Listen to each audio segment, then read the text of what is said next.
कंबल ओढ़े के लिए मदरसा खारी काटो ओढ़े के लिए तो को दिया गया हो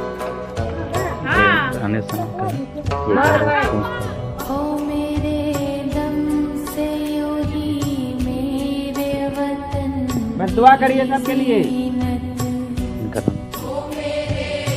जो इसको दी तो और हम लोग दुआ हम लोग सबके लिए दुआ करिए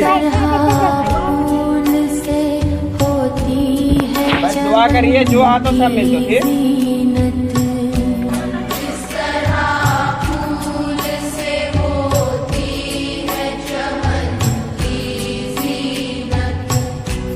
जिंदगी हो मेरी परवान की सूरत या रब जिंदगी हो मेरी परवान की सूरत या रब इल्म की शम्मा से हो मुझको मोहब्बत कुछ कंबल जो हम लोग जो है पड़ोस वाले गांव में लेके जा रहे हैं जो कि बेवा बूढ़ी लोग हैं जिसको आने में यहाँ दिक्कत होगा